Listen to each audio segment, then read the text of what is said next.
Hey guys, Professor Bill, Comic Book University, and Falcon, issue number 5.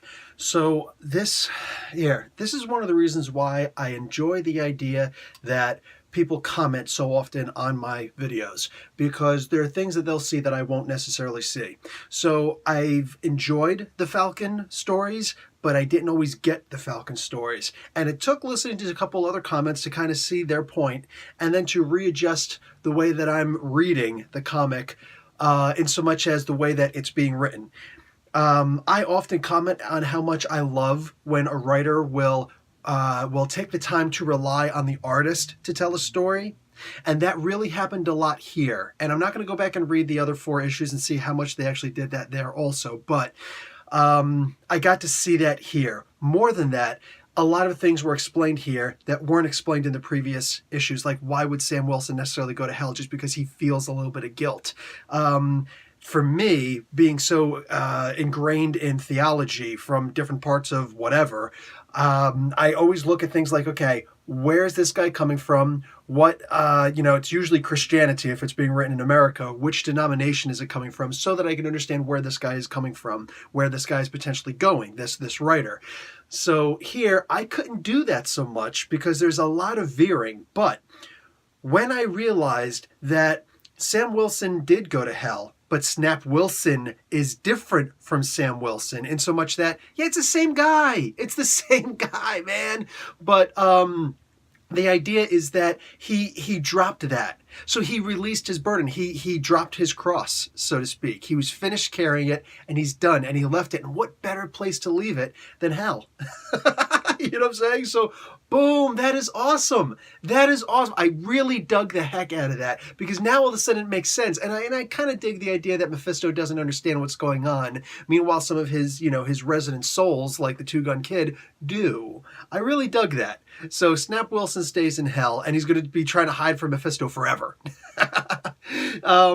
Seeing him come back and seeing him kind of like start to apologize to Joaquin and to Sean was really good. Ray Sean. I really dug that. I dug that a lot.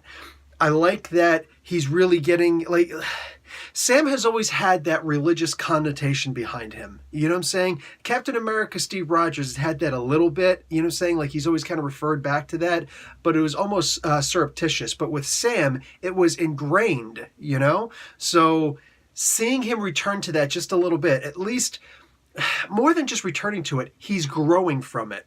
His commentary at the end, because Dre winds up shooting himself in this. The guy who was actually the key behind everything, literally the key behind anything, he had the key of Abaddon on him. Okay, wow, interesting.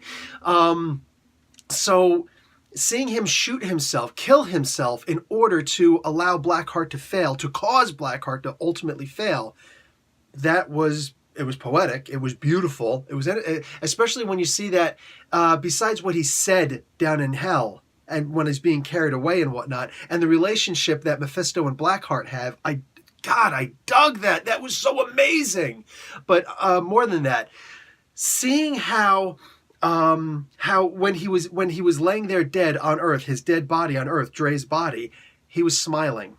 Like he knew he finally did something right. But this is where I refer back to the art telling a story as opposed to the storyteller telling the story.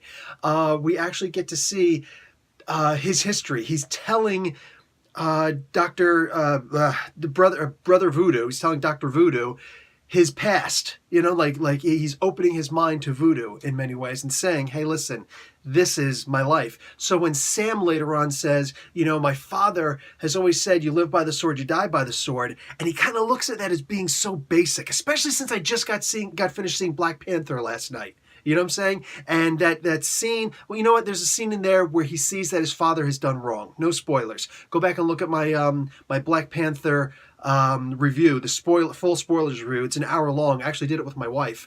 And what do you call it? She we both talked about that a little bit. But more importantly, here he grows from his father. He says, "Yeah, that's cute. Live by the sword, die by the sword. But what if you were born with a sword over your head?"